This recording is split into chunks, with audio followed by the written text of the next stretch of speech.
Okay, welcome to the final instalment of the full review test of the TC Wanderer. Today we're going to go along the same road, but we're going to continue past the dam and go another 20 to 30 kilometres further. The riding conditions are perfect. It's absolutely a perfect day today. Top temperature is going to be 32 degrees centigrade. The roads are still damp in some places, but it's okay. It'll get drier as the day goes on. I've started with a full charge. It tells me I've got 180 kilometers to go. This is in mode 2.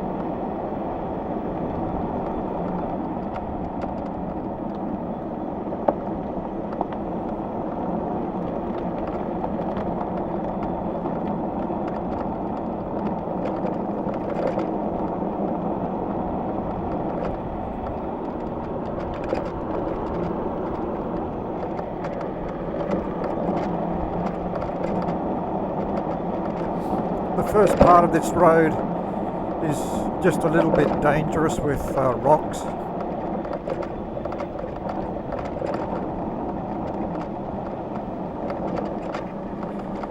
As I briefly mentioned in yesterday's review number part 2, the seat in the Wanderer is very, very comfortable.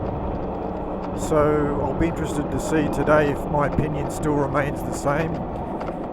Today I hope to be doing around 100 kilometres. So it'll be interesting to see the overall comfort of the bike. The standard tyres are okay. They're starting to run in quite nicely. I've done over 200 kilometres now, or just under 200 kilometres I think, but the tyres are starting to feel good. They grip pretty well for a factory tyre. They're quite good.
Sometimes you see cars like that one back there just by itself, nobody around, but those people are hikers, so they park their car and they go into the mountains hiking. There's lots of trails around here.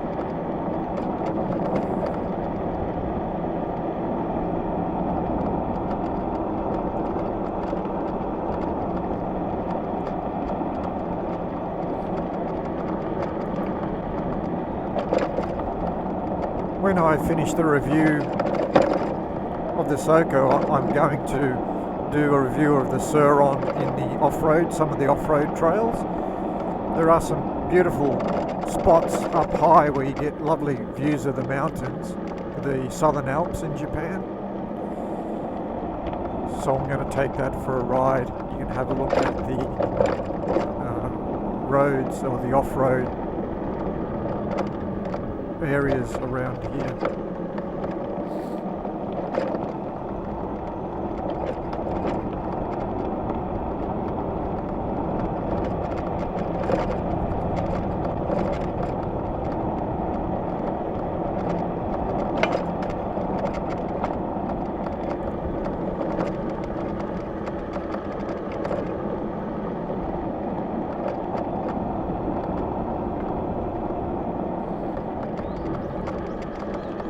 got different shoes on today with slightly harder soles, so they should be more comfortable on the foot pegs.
It says here I've done 187 kilometers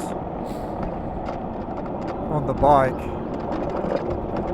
There is no trip meter, which is a shame, because trip meters are usually you use them all the time, a trip meter, and I use it obviously to check my range.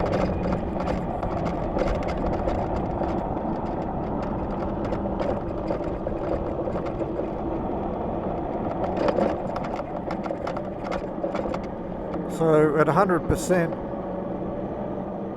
and say 185 kilometers,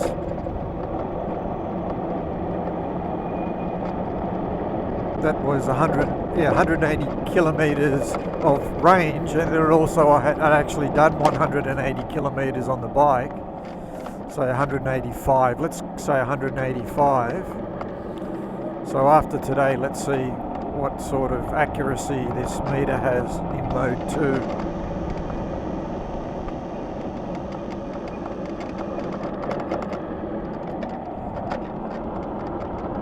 See if you can hear the calipers I was talking about yesterday under braking.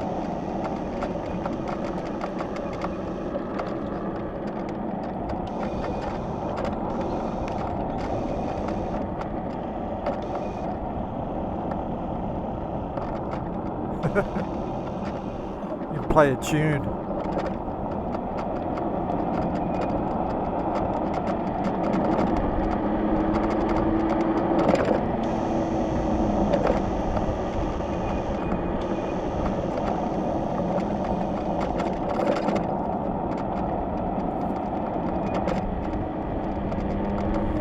Obviously, the harder you brake, the louder the caliper noise is. I'll go quick here and then brake suddenly. You can hear them doing their job.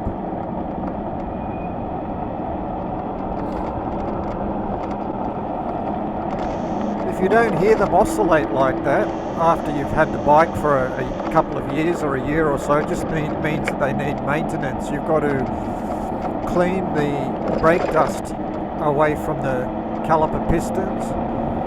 They're not moving in and out freely.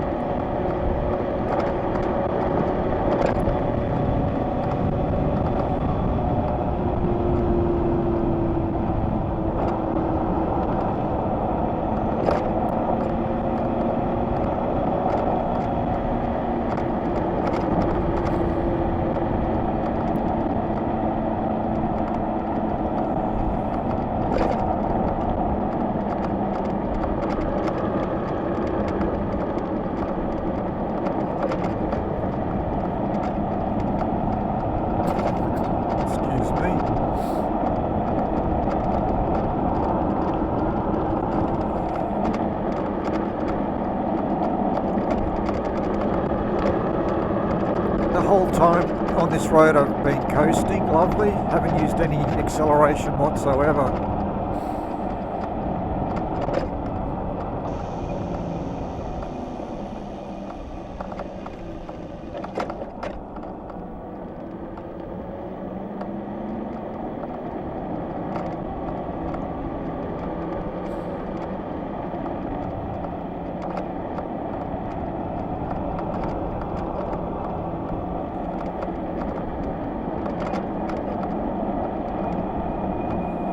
that sign is normally used just to tell you the road conditions. In winter we often get snow around here, so it tells you the depth of the snow and that sort of thing.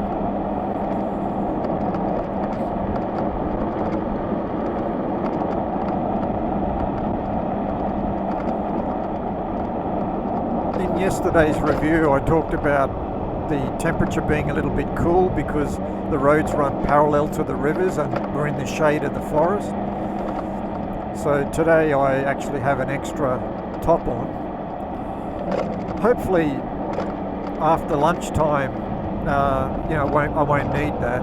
It'll be warm enough in this area, but this morning's quite cool. It's nice and early this morning.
Surprisingly enough, in Japan, most of the forest roads are all paved, all in asphalt.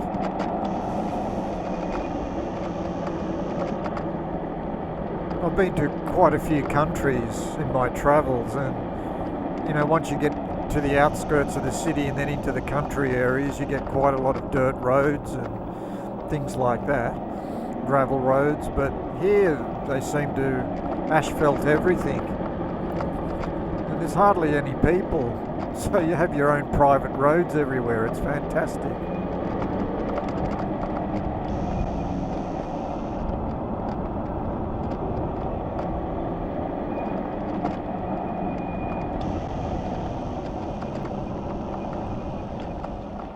That was a bit I slipped on yesterday, so I'll take it easy today.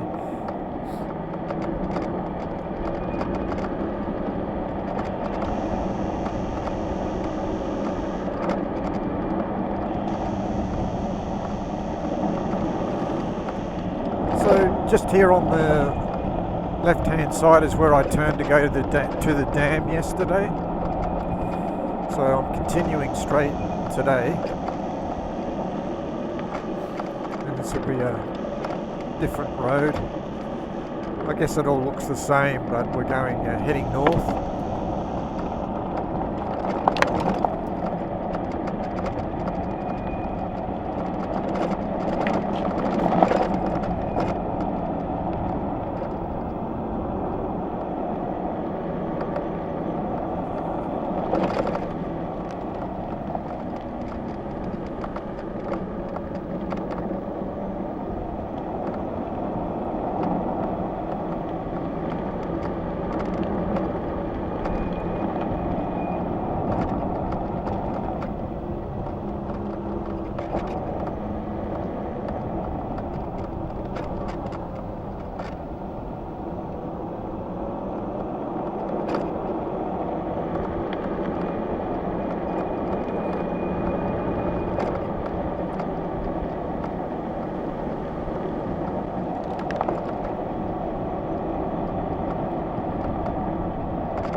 The Wanderer's height from the ground is quite good. It is a full fairing on the Wanderer, and the cowling goes right underneath the bottom of the bike. And I was a little bit worried that the ground clearance may not be high enough, but it's actually fine. It clears, most things. Well, everything so far that I've actually ridden over.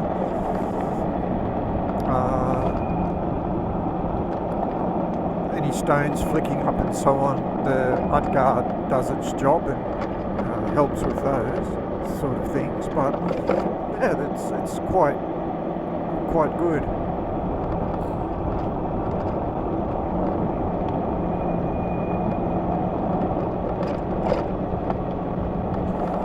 It's always a trade-off, the ground clearance versus what sort of person, the height of the person that you design the bike for.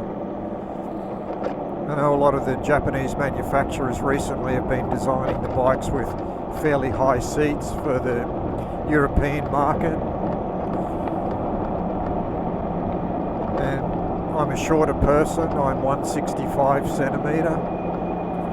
So that's fine. My Yamaha XSR 900 is a very high ground clearance, and it's off the ground. I think it's like 850 millimeters. So it's okay, but certainly the Super Soco is designed for a shorter rider. But I have seen some reviews of the Soco, and people much taller than I am quite comfortable sitting on this as well. And I think it's the high riser handlebars, they really help. You don't feel cramped at all with those handlebars. You can see them here, they come up quite a lot, and what's that? It's probably 200 millimeters, 3 inches, 3.5 inches or something like that. More sand on the corner. I'm sort of used to these roads now. I know where to pay attention. This is the undoing of a lot of new riders. They see asphalt and just continue to ride regularly, even around corners at the same speed, and you hit the sand. Once you hit that sand, that's the end of it. Thank you very much, goodbye, the end.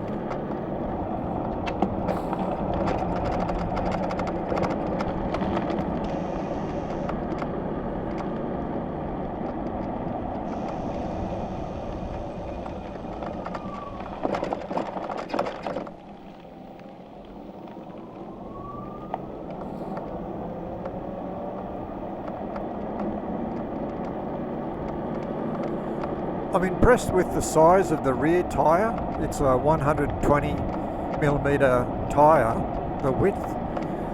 And I think that's excellent. A lot of these smaller 125 style EV bikes have 100 or 80 millimetre tyres, which are really narrow. And I think this is a good size for this size bike. The size of this bike is big.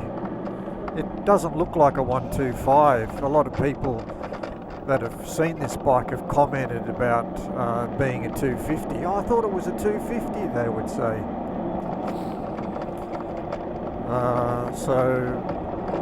I think putting the larger tyre on with the bigger frame was a good idea. Nice design point.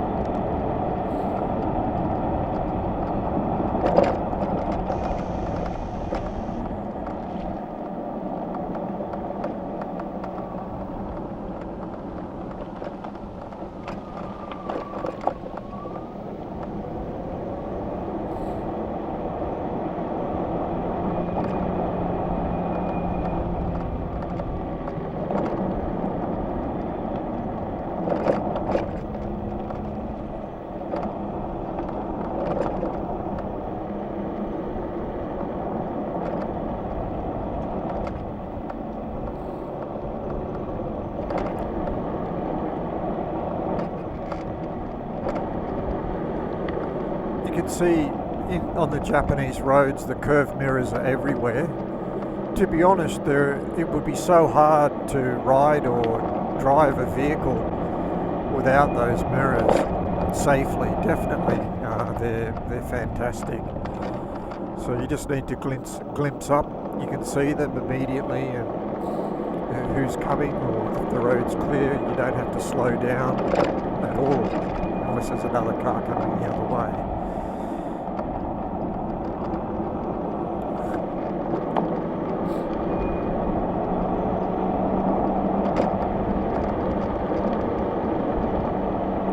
Just crossing the state border.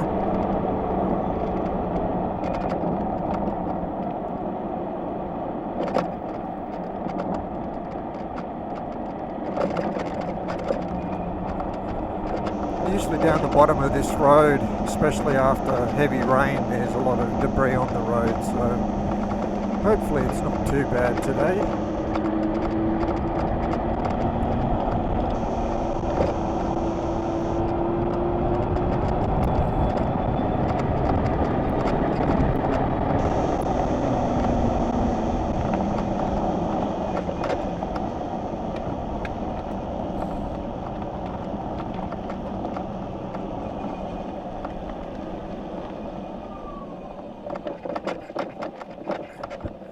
Oh, there's some nice potholes here now. They weren't here the other day, last month. You can see everything's all mossy, all the sides of the curbs has moss growing on them. It's a real, pixies sort of living in the forest type place around here.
The rear brake light on the Wanderer is really, really good. A friend of mine wanted to try out my Wanderer, so she had a ride on the Wanderer, and I could see when she was riding off the brake light, and it's really good. The position is excellent. The intensity, the brightness is really, really good as well. I think that was a good design feature too, and how it's integrated towards the back seat and above the rear mudguard. It looks excellent.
of the features on the wheels of the Wanderer that I thought was quite interesting is the air valves.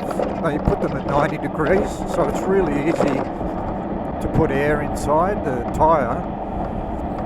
You'd be surprised that the manufacturers that make bikes with the standard valve pointing straight up, and it's sometimes difficult to get the air hose onto the actual valve itself. And yeah, it's really just a little thing they thought of about that was very good, I thought too. Somebody actually thought, well, these bikes aren't designed for professional riders, let's make it a bit easier for beginners. Let's put a 90-degree angle valve on the wheel so it's easier to put air into the tyres. That's thinking.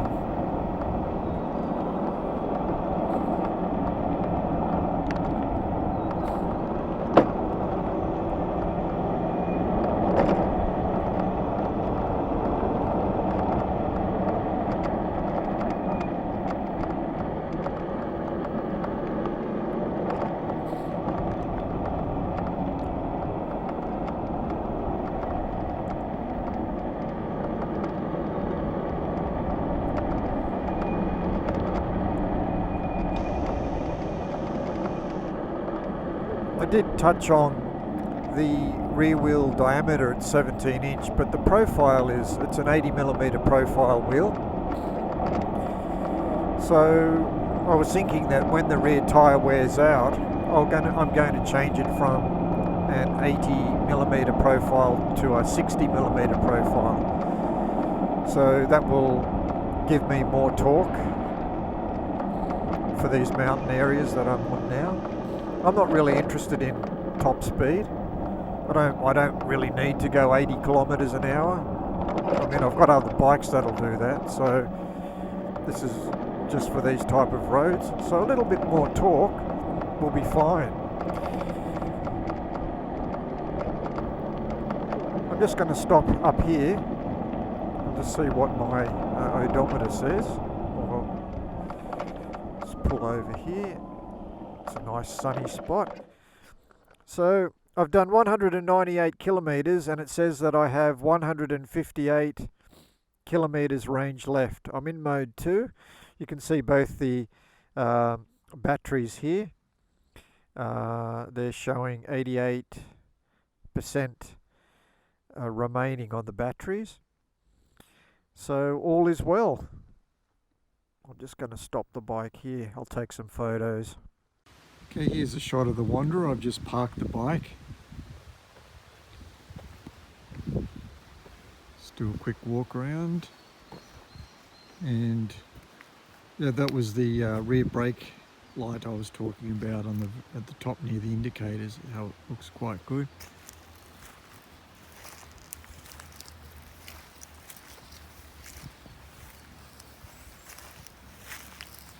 This is in the green. This is what they call vintage green. I like to think of it as British racing green. The front looks sensational. There's no question about it that the front of the bike looks really good. The design is wonderful. Yeah, the green is good. I'll see if I can zoom in a little bit there, and you can see it's sparkling, especially the tank. It's got a metallic finish. I think they did a really good job on the plastics. The quality is really good. And the finish is really good, the paint works good. I quite like it.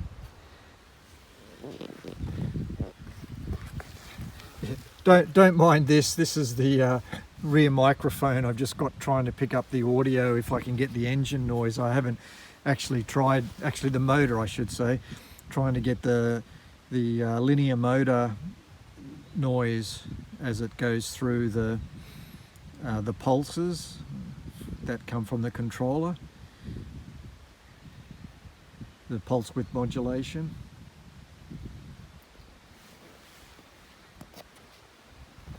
And as I said, the bars, there's a view here from probably from where I'd be sitting like this. You can see the bars are quite high. I'll just zoom down here. And it's a good position. So if you're tall, they're up, and if you're short, you can just bring them forward slightly.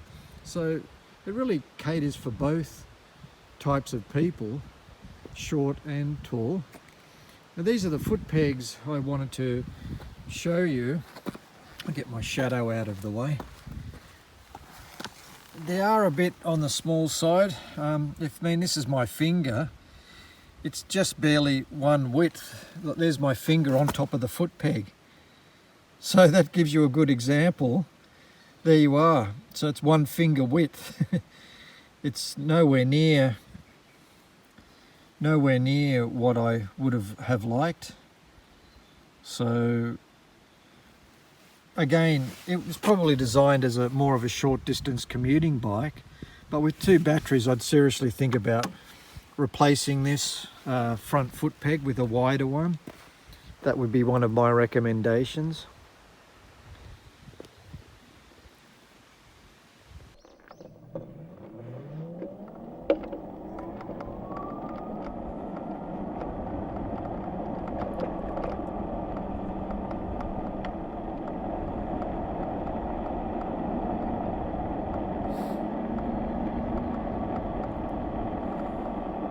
Okay, so we just took our reading of our odometer and battery percent. It was 88%. So we'll continue on riding and we will have a look and see how far we go today. Well, the important thing is how far we go and come back. If I can't come back, we're doomed. Imagine pushing the bike back all along these roads.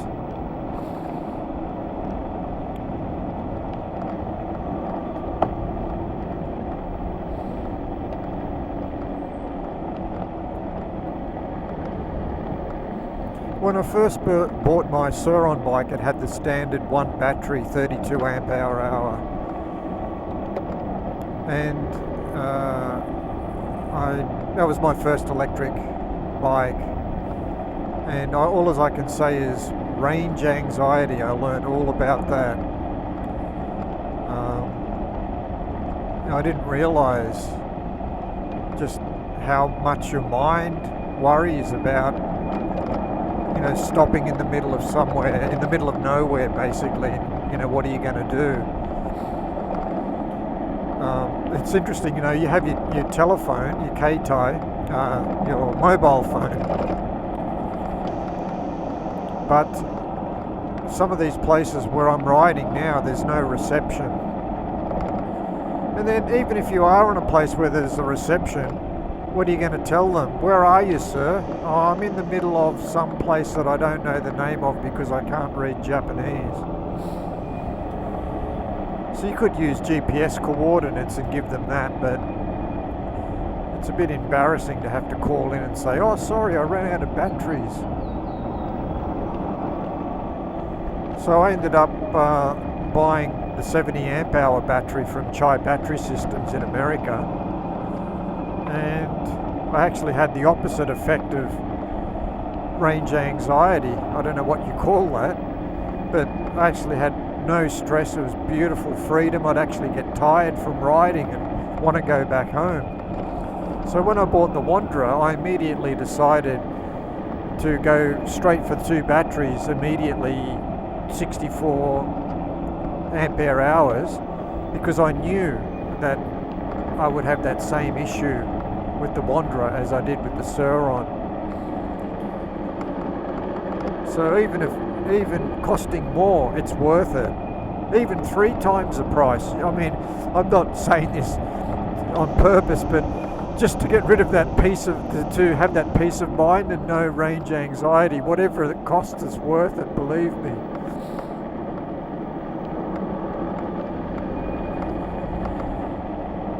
If I had the choice of designing this Wanderer as a new bike, I'd basically keep everything the way that it is as far as the chassis and wheels and everything goes.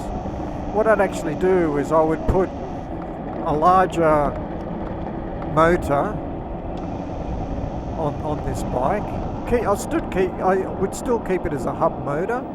I quite like the idea of the low noise. But keep it as a hub motor, increase it to say 5,000 watts, and then also start with probably I would say 90 ampere hour or 100 ampere hour battery, because you've got the space, because you've taken the motor from under the bike and put it on the rear wheel, so you've increased the power, you give it a larger battery, so you've got the best of everything. You've got fantastic range, you've got more power. Yes, it'll cost more, but you'd use that as the next step up. The TC Max, the reason why I didn't buy it is it only comes with a 45 ampere hour battery, and there's no room for a second battery because they put a central motor with a belt drive to the rear, so you can't physically have a bigger battery. And I knew 45 ampere hours from my own experience just isn't enough. So that's why I bought the Wanderer. I'd rather go with a weaker motor, but the higher range.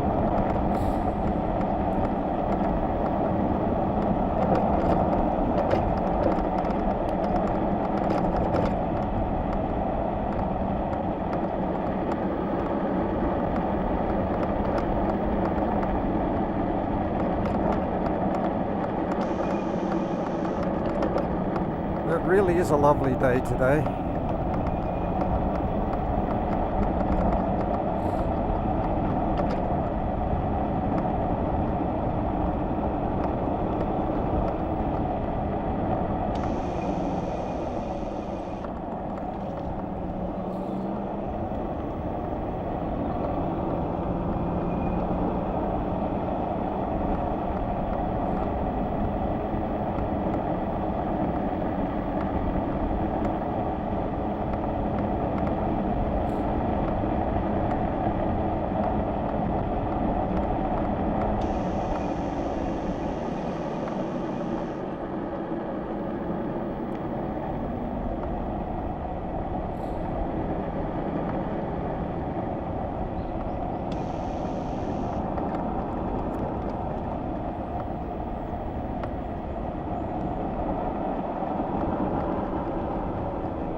Opens up quite nicely to a valley, nice mount surrounded by mountains, very nice. These trees here on the right, left hand side are cherry blossom trees. I actually have some pictures in my other video, I think, of this in early springtime. The cherry blossoms are only out 1 to 2 weeks in the whole year, so that's why they're so popular in Japan.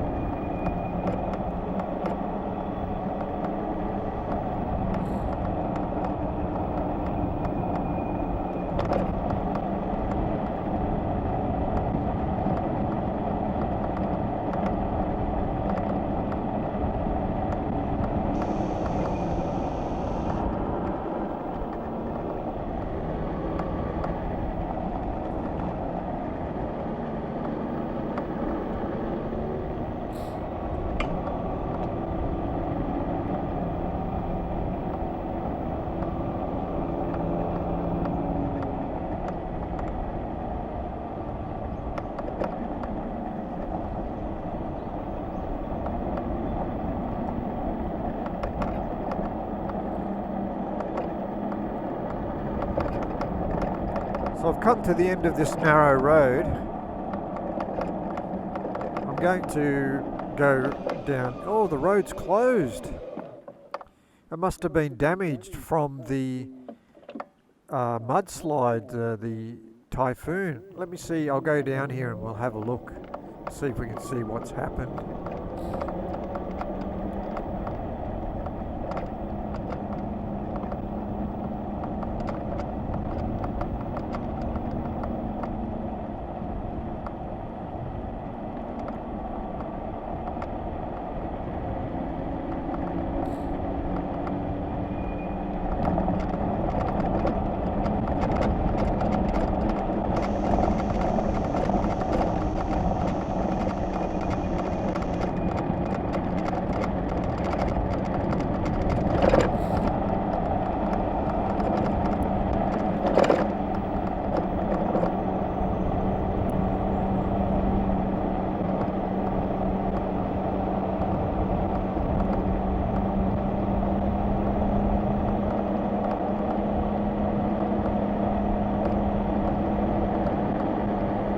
doing 40 kilometres an hour up this hill.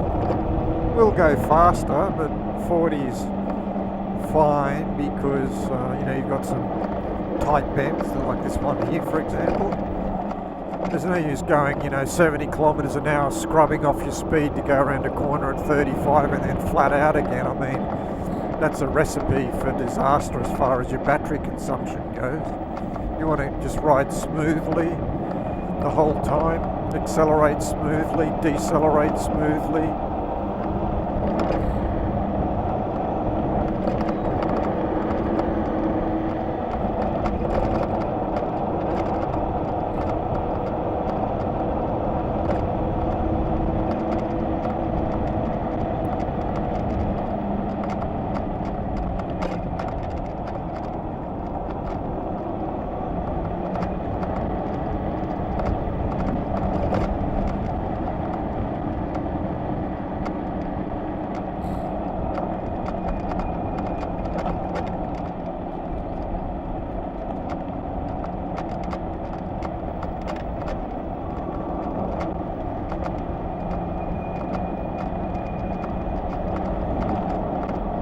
I don't know where the road is actually closed. So far so good. Let's have a look here. There's a bit of gravel and stones here. Oh, is it closed there? Let's have a look. So that looked like that was a bit of an issue.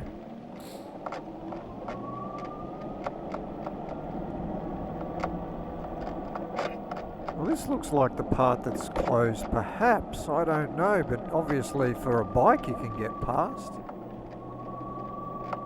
Maybe up further is perhaps the problem, I don't know.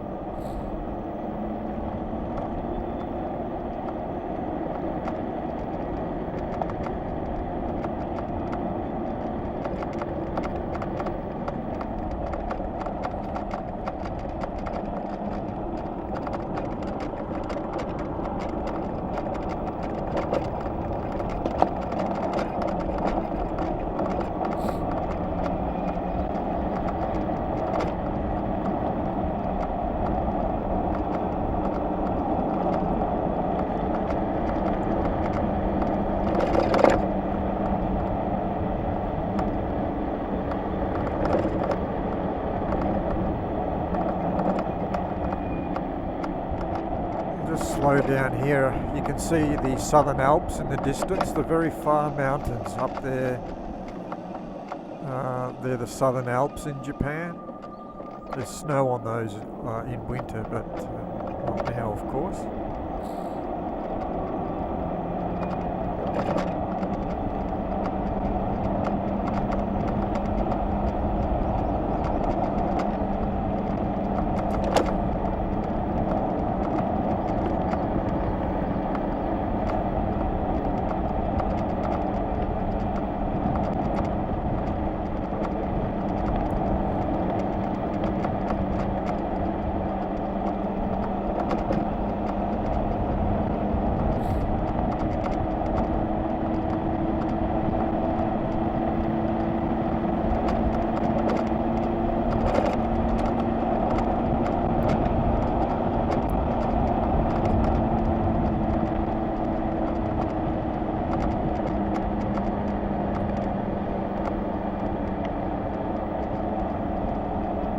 Trout fishing in the river.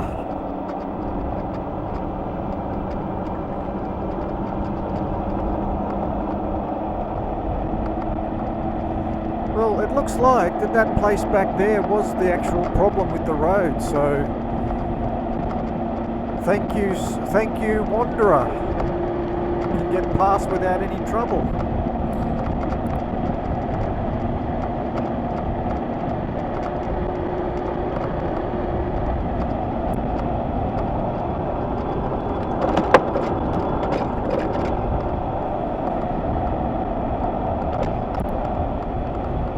Yep, that's the barrier for the other side. That was all. Oh, no problem. Huh.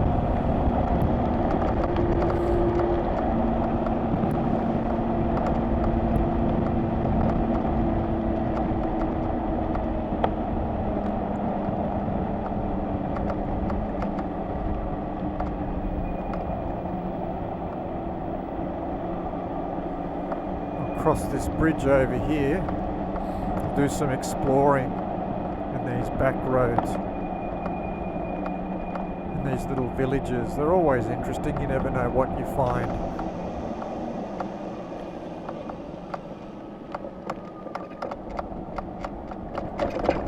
Cross over the river. This is called the I River, the River I.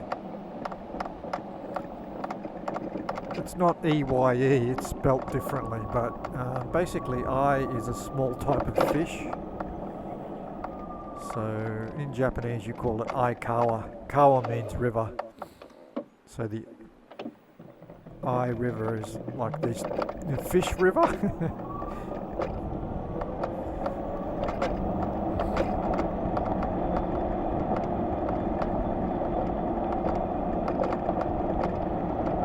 Train station.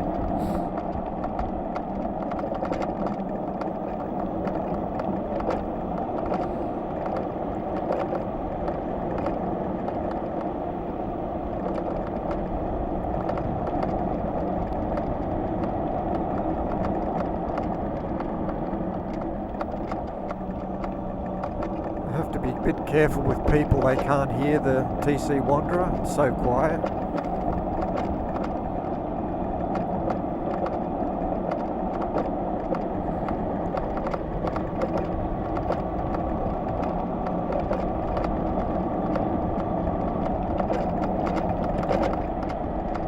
Oh, this is a steep hill.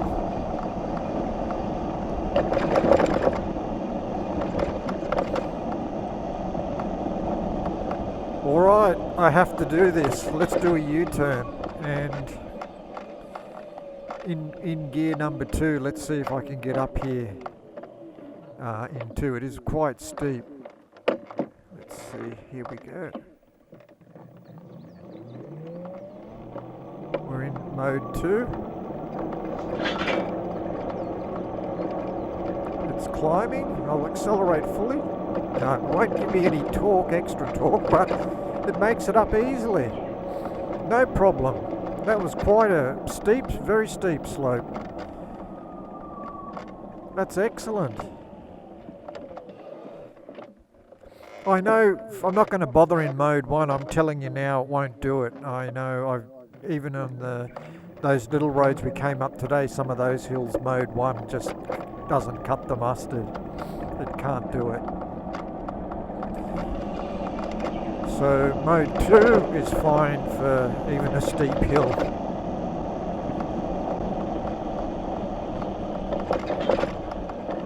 But if it goes, for a long time, 1 or 2 kilometres in steep, you will chew up a lot of your battery energy, your battery power, and your controller will start to warm up too.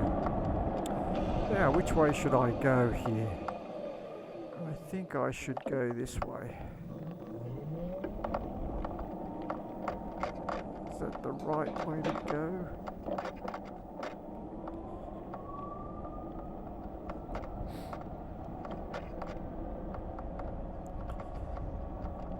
This is the downstream from the I River.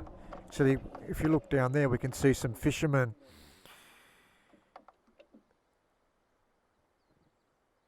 They're trying to catch the trout. It's a nice day for fishing. One person upstream.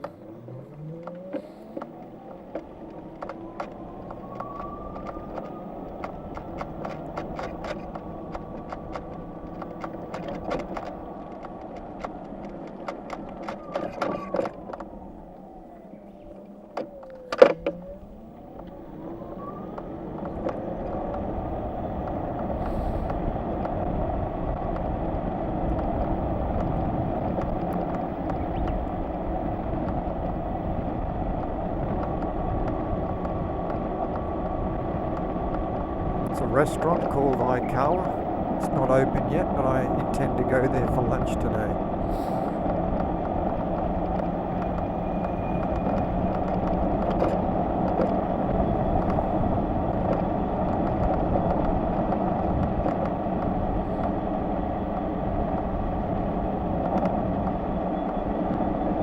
A bit further, I'm I'm going to stop and we'll just check their battery percentage and so on.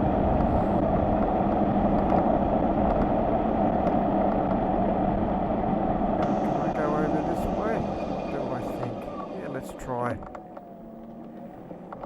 Let's explore down on this side of the river.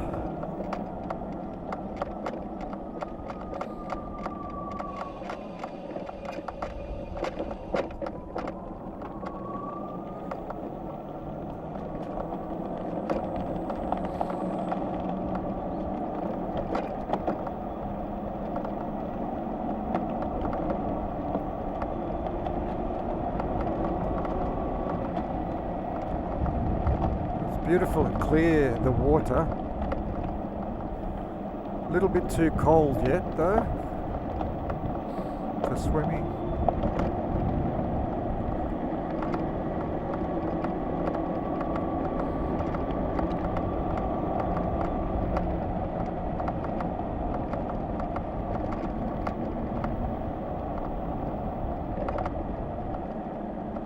And this road's a dead end. No problem. There's the ghost house at the end there.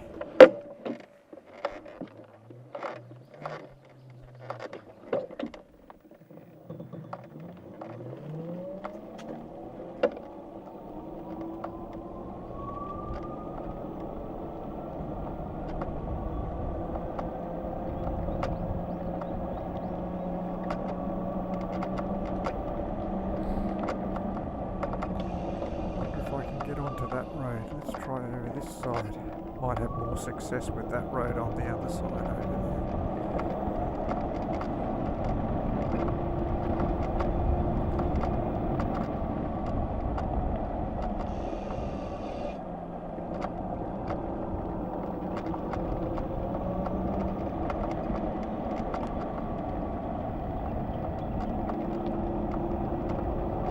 No. This is a dead end as well.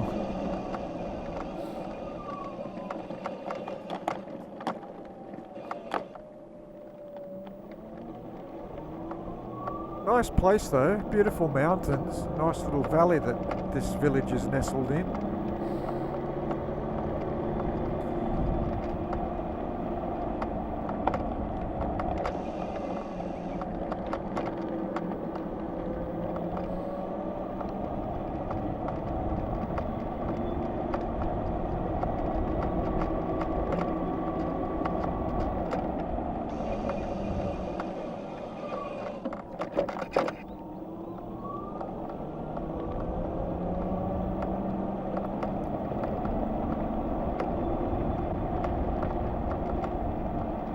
More fishermen down there.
village.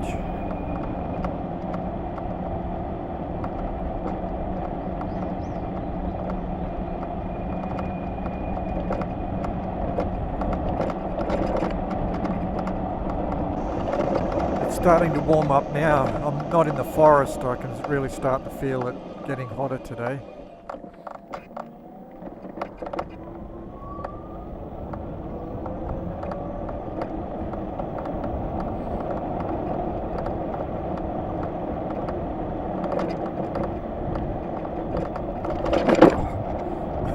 That was a bit firm. Wasn't expecting that.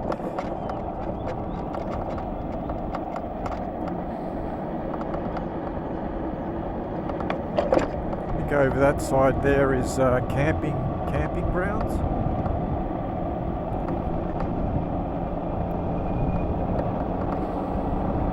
Yeah, the Super Soco in Mode 2 is loving these roads. Just gently sweeping around here, rolling it on.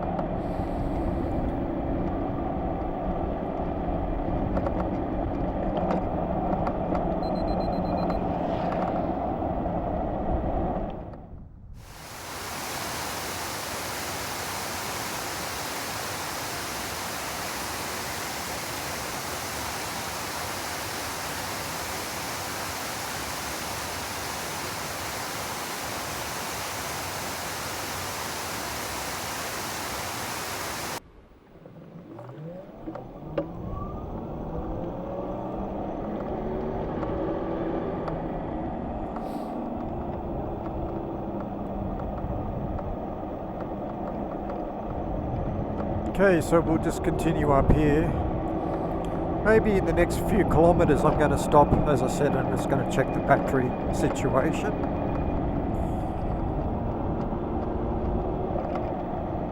It's nice exploring these roads. I haven't been along here before. River looks good down the bottom there.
Ladies looking at the rock slide.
And up here looks like a clearing. I'm going to stop and to check our batteries.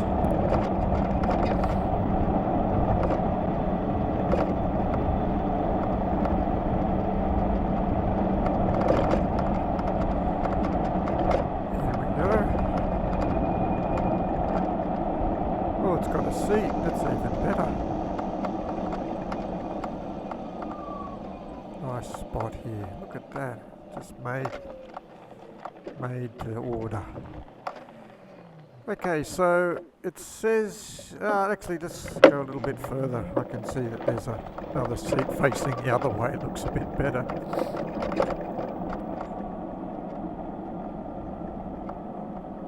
There's a birdie. Hello, birdie.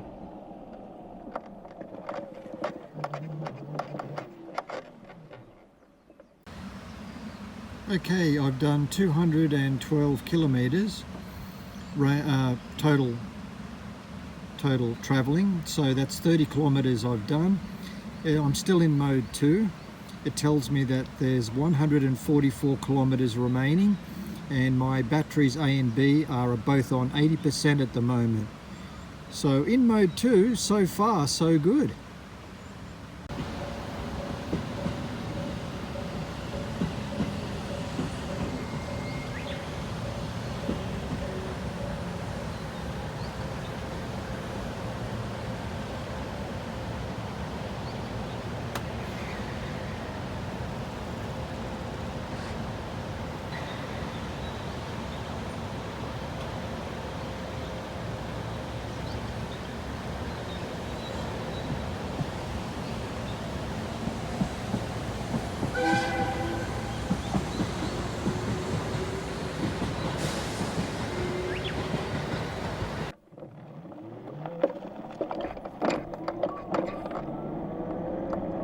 Okay, so we're starting off now slightly further on down the road.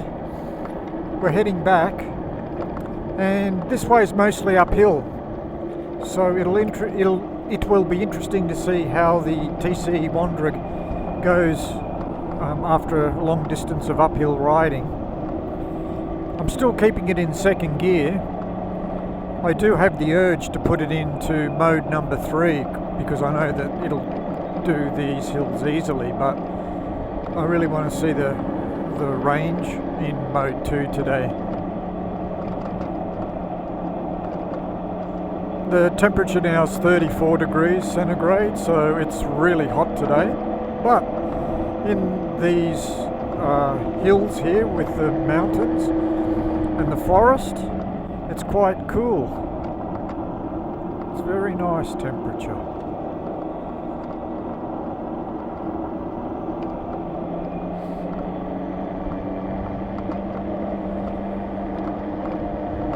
So after all the mileage that I've done, I still believe the seat is probably one of the most comfortable I've sat on for many, many years. It's excellent.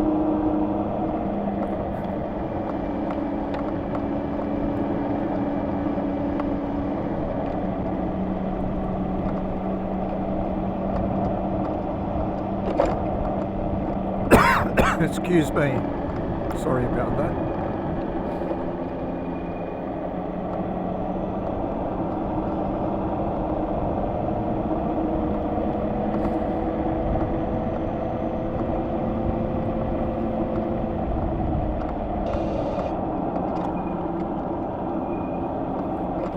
You can see the side of the road, the gutter depth, it's quite deep here. In Japan they're all open style gutters. And these have been cleaned by the looks of it, but some forest roads they haven't been cleaned, and so the leaves sit exactly at the same level as the side of the road. So you don't notice that there's a hole in the side of the road, and many people in cars and on bikes have actually gone off into those ditches.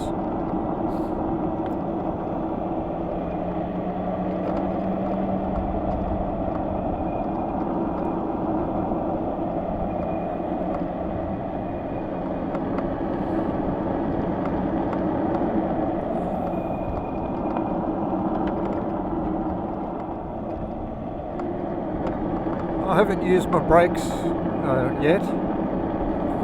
I'm just rolling the accelerator on and off. And just rolling around all these corners even though it's uphill.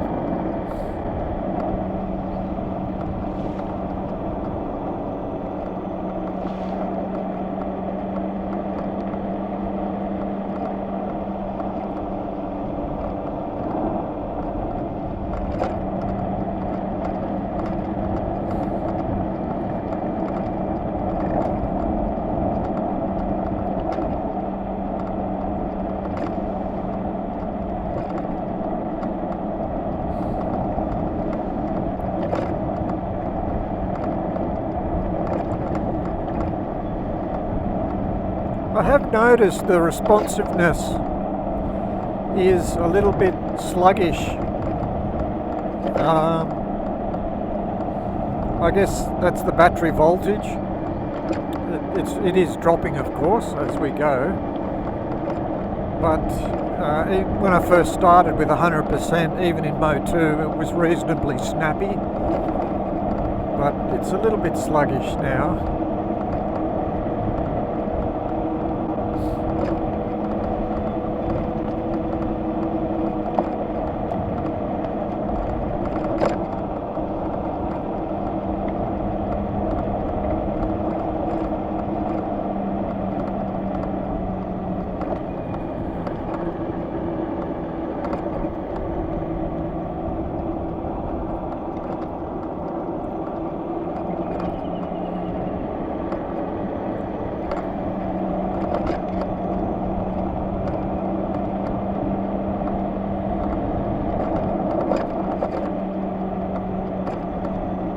This is a long hill run. Oh, the controller temperature is up very high. It was only 2 bars most of the morning, but uphill now it's 4 bars. So uphill the controller is definitely getting a good workout.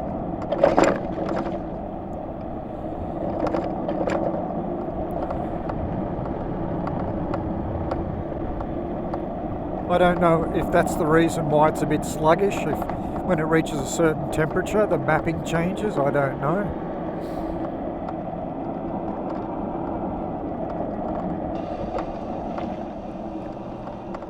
I mean, I'm not riding it in a particularly hot area. As I said before, it's in the middle of a forest road, so you're not going to get any cooler than this on a hot day.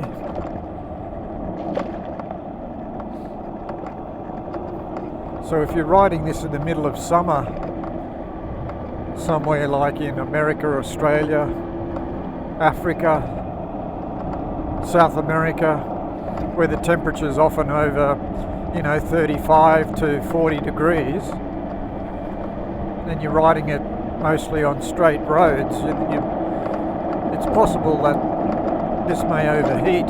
You may need to put some sort of a fan on the controller.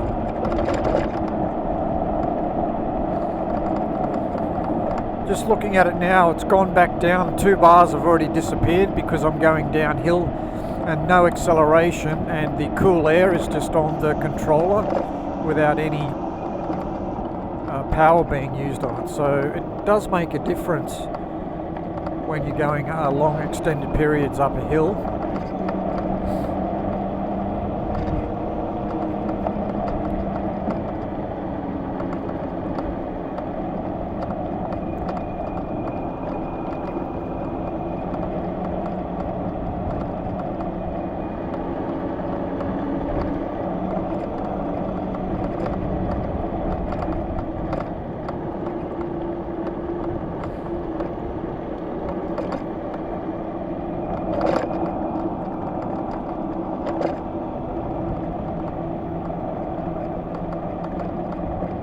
It's going very smoothly around here. Speed around here is the normal speed I'd go on most bikes. I'm doing about 35.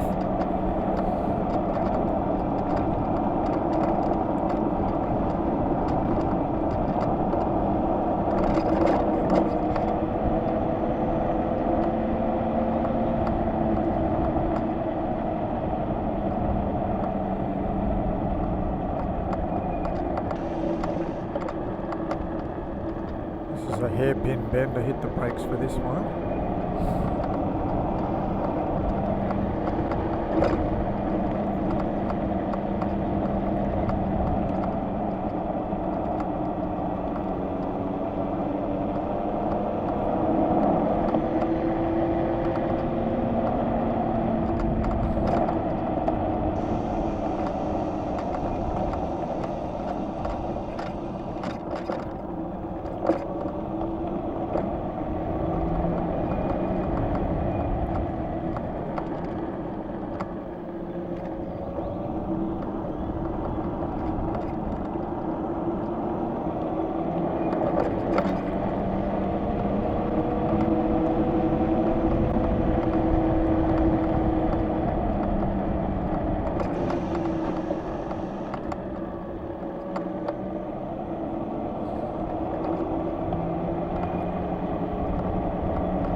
It helps with the curve mirrors because you don't have to slow down if there's nothing coming the other way, so you can take a nice line around the corner and you don't need to slow down.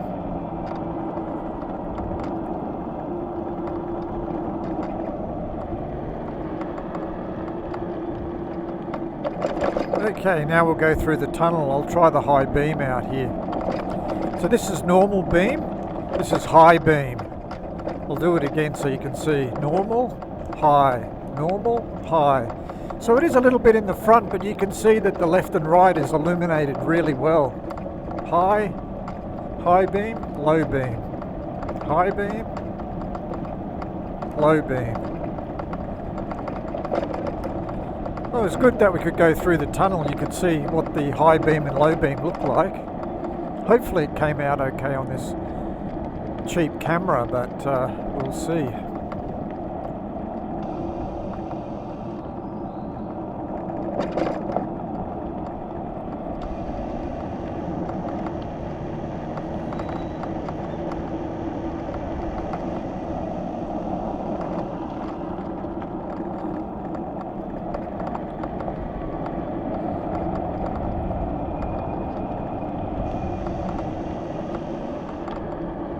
So this is the downhill run now. So this is basically just braking and coasting all the way.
Always the way.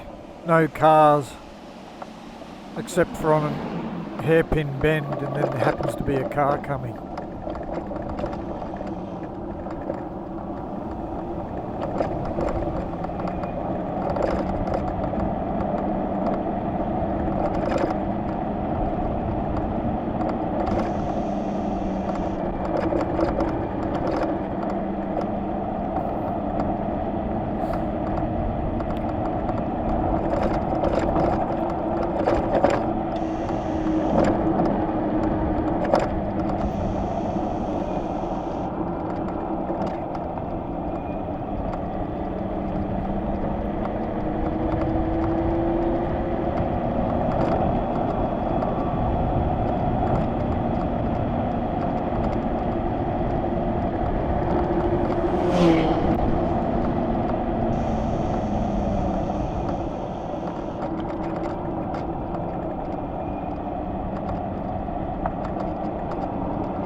Nice view there, all the mountains in the distance.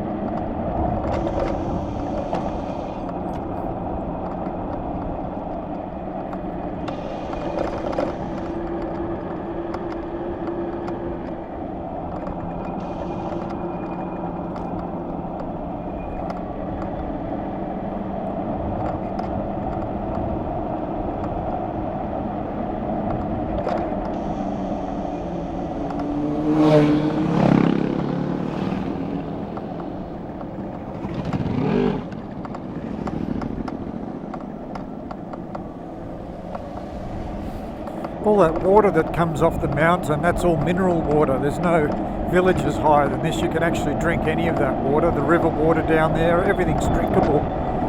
It's really nice.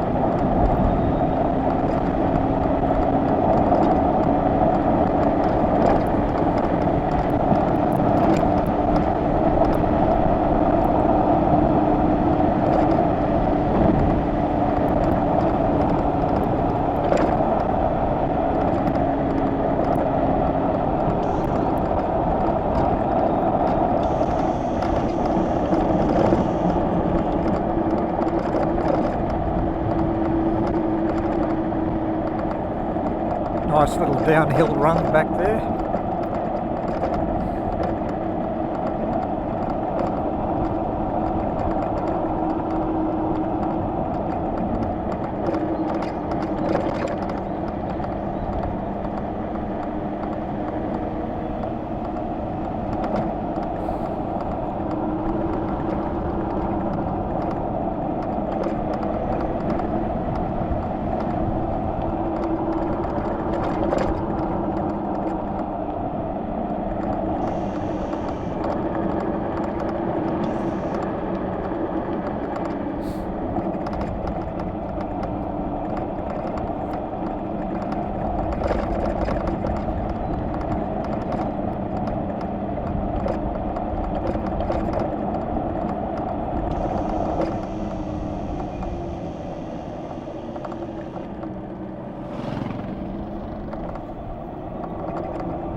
There's a bike rest place here.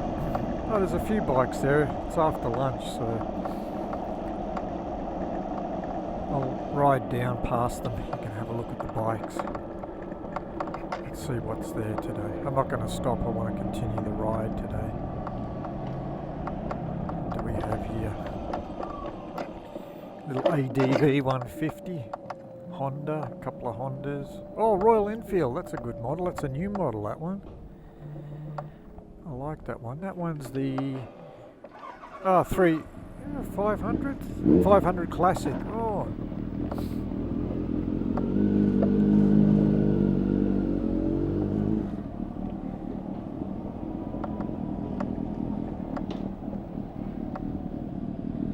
Better stop, mate. You'll go right through that car.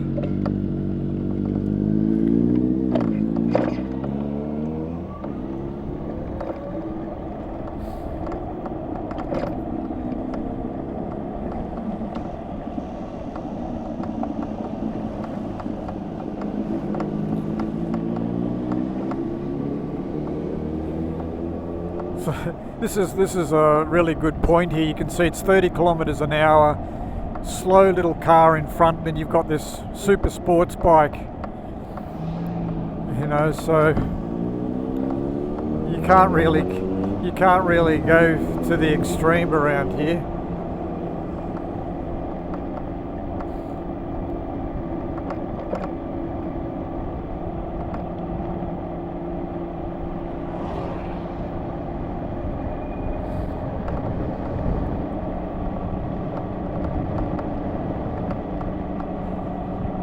This is quite hot here, it's fairly open. Let's look at the gauge. Still on 2 bars with the controller. So it appears that uphill seems to take quite a lot of energy, and the controller certainly does get warm going up steep hills.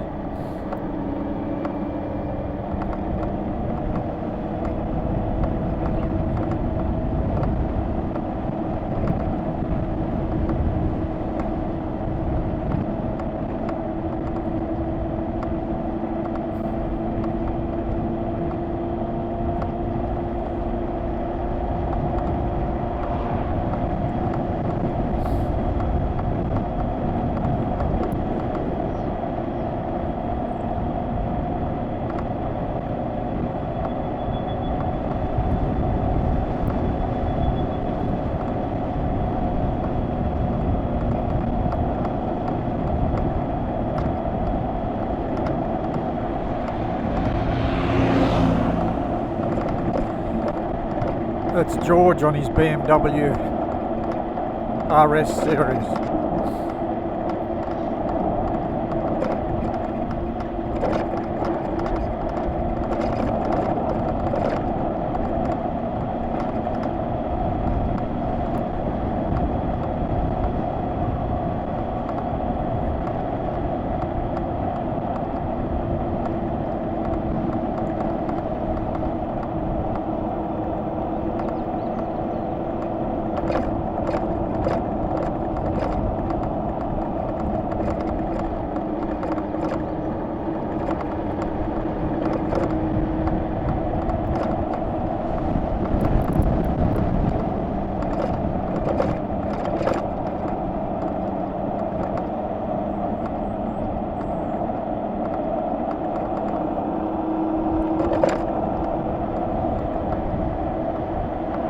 We'll come up here again another day, except off-road on the Suron. We'll do some off-roading. And that place we just went past where the bikes were, I'll bring the Suron to there.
mode 2 it says 100 kilometers left. Battery percentage, I can't read it. It's too small for my eyes from here.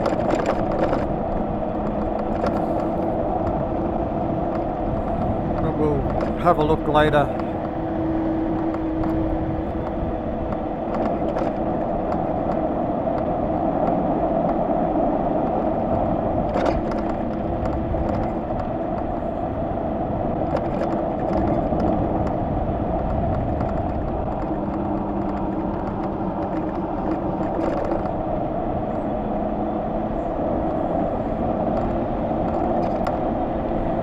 Done 240 kilometers so far.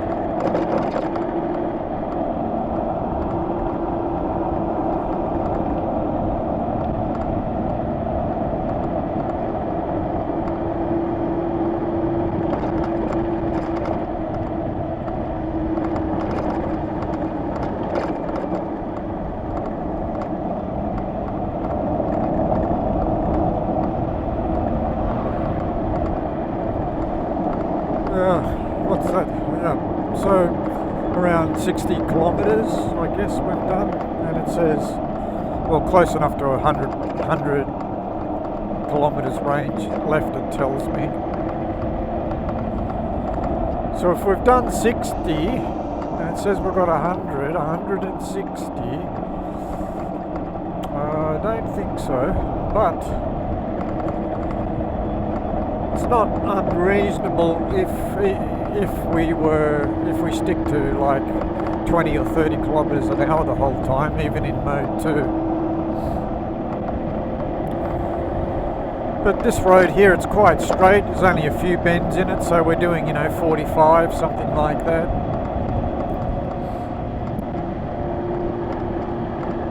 That's a nice sweeper. Beautiful.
Just up here we're going to turn right. This takes us across the mountain range and back to my area. Looks like the road may be closed there. Not here, but back over there. So this is an uphill run most of the way. Then we get to the top of the range and then we head back down again.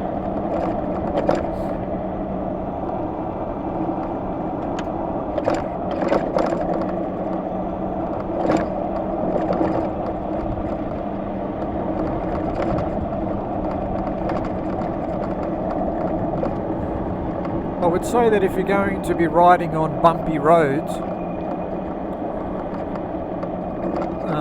you're going to be in for a little bit of a hard time with the suspension. It is very bouncy. The rear suspension has preload settings, you can adjust it, but the front doesn't. Just be aware of that you know, if you are going to go on sort of C-class type roads, then you may want to have a few rests once in a while. Either that or invest in a kidney belt.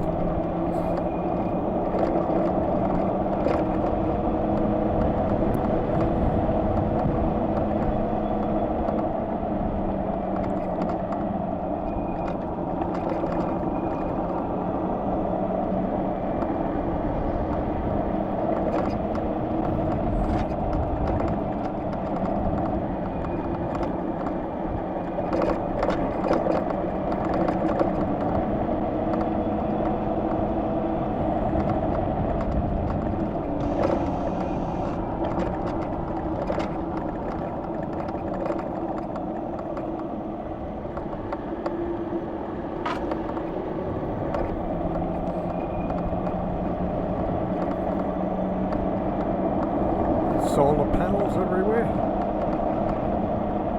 Might go and get a charge from there.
Yeah, the controller temperature's gone up another bar now, which is, I can understand, based on the last time. This is all uphill, fairly steep, so let's work out for the controller.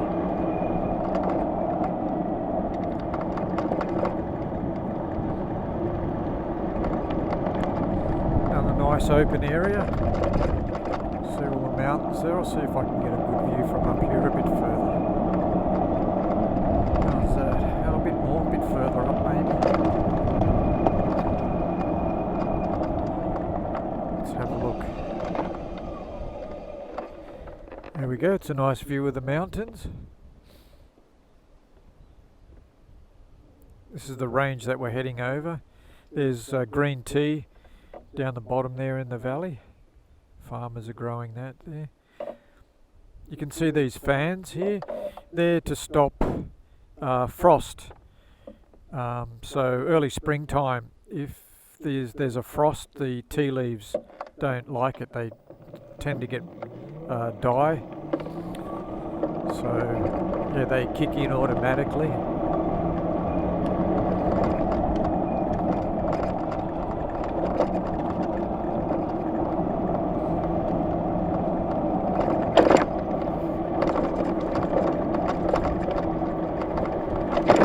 If it's a real bumpy road like this appears to be, you can actually stand. Just pretend it's an off-road bike. Standing position's a little bit forward, which is understandable. It's not really meant to be straight, it's not an off-road bike, but yeah, it feels comfortable standing. Over the bumps, there we go.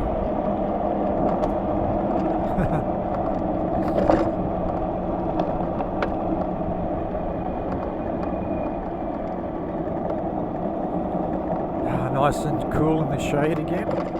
Controller temp is still up. It'll probably come down now though. There's a little blue car.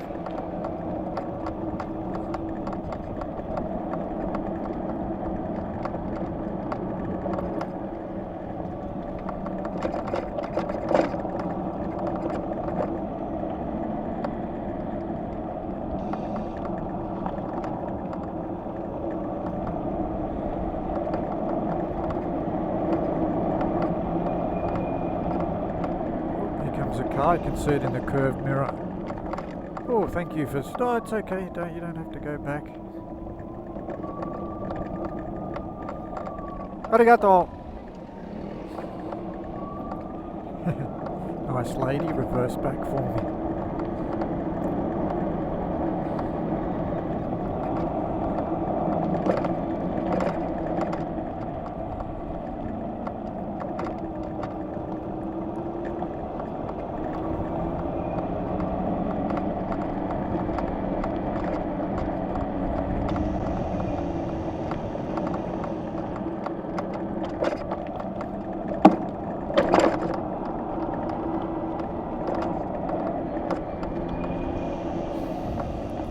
Now, what have we got here? Oh, just a bit of water. No, not so many rocks here. Down here. It's not too bad.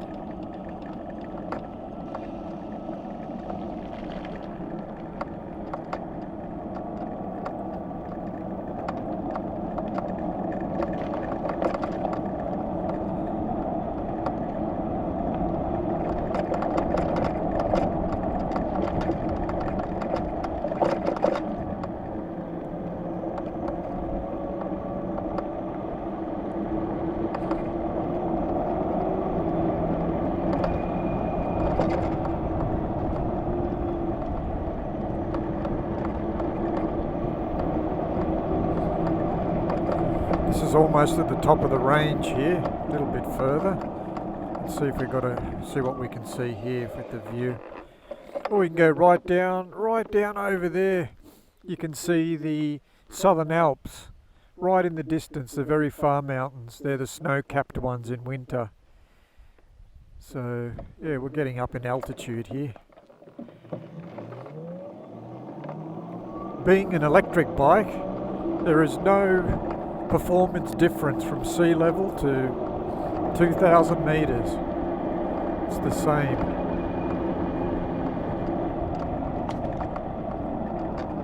The only thing that would change is the air pressure in the tyres. They'd only get harder as we went higher, so that's not a bad thing either.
There we go, we can see it a little bit better. Sorry about the fence.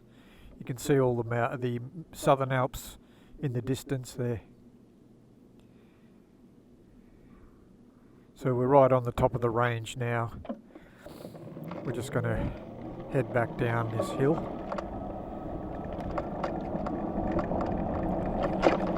And now we'll start our descent. So 90% of this way is it's all down. In fact, I think 100% of this road is downhill.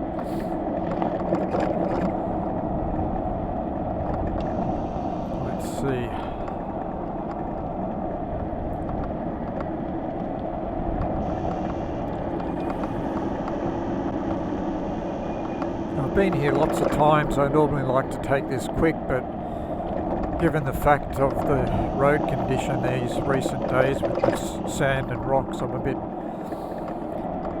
taking it a bit cautiously around some of these corners, because I haven't been here since the typhoon, so I don't know if there's any rocks and debris anywhere.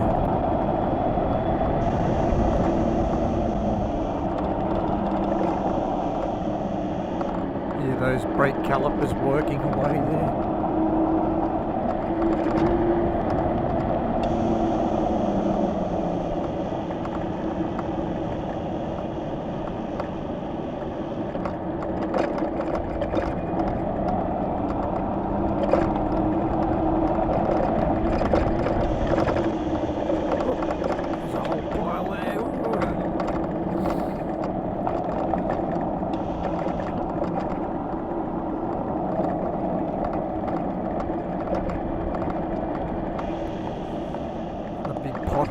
They're all new.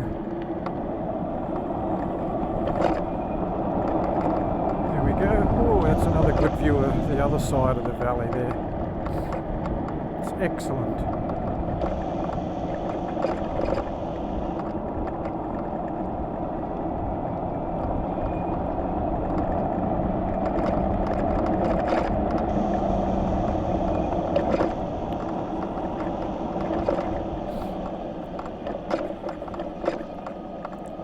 So that mountain over there, you can see on the very top that there's two towers, transmission towers. I'm going to go off-road riding with the Sur-on. I'm going to go to the base of those two towers. So next time I'll be going from where I live, where the observatory is, and then over off-roading and go to those two towers on the other side. Well, this is a good time to have a quick check at where we're up to. It says here 46% batteries remaining, A and B, and I've done 248 kilometres, so nearly 250, so that's, what's that, 65, nearly 70 kilometres, and it says that I've got 82 kilometres range left.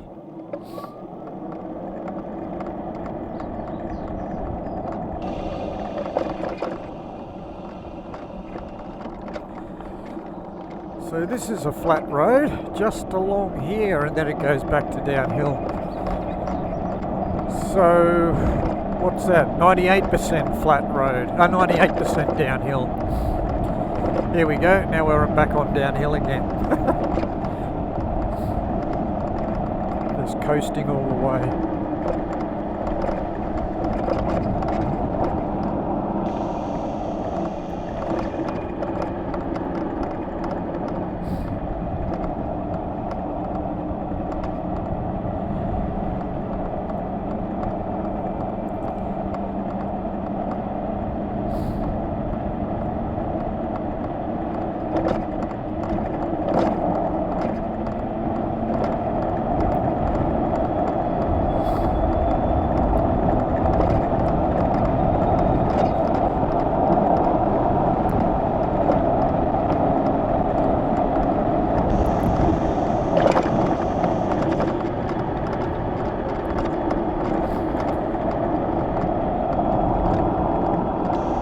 This road's fairly wide, it's like a freeway in comparison to some of the roads we were on this morning.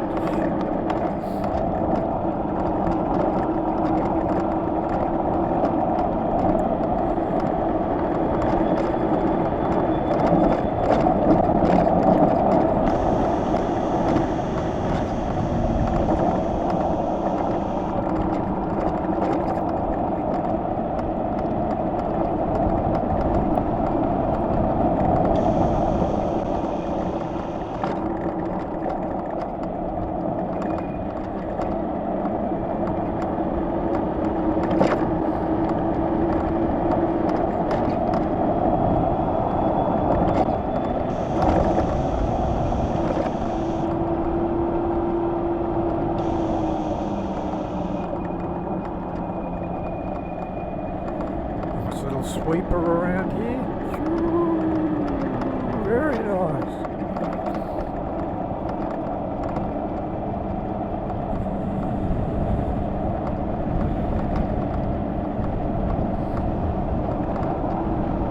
It's an old elementary school. It's long closed now. Looks like there's some sort of I don't know what's there, a festival? Maybe not. People doing some gardening. I'm going to go down this way anyway.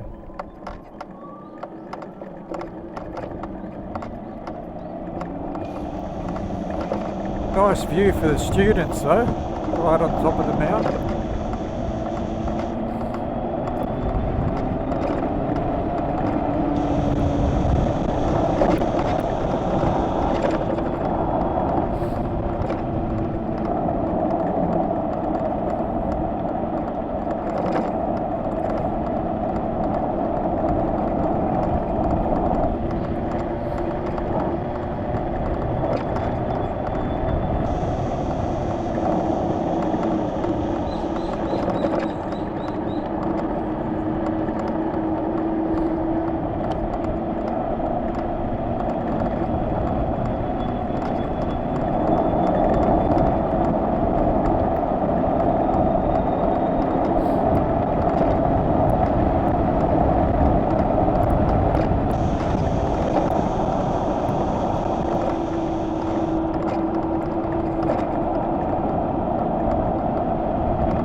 Let's have a look down here. There's a nice little river with people.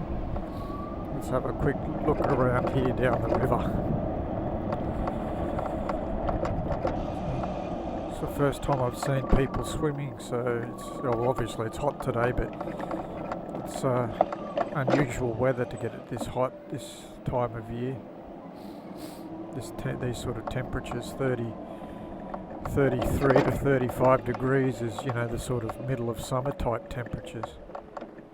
This is supposed to be the rainy season in Japan. There's a lot of people in the river today. That's good. I should be there too. It looks very good. The water's nice and clean and clear.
To home now, so I'll head back and do a final battery check and conclusion when I get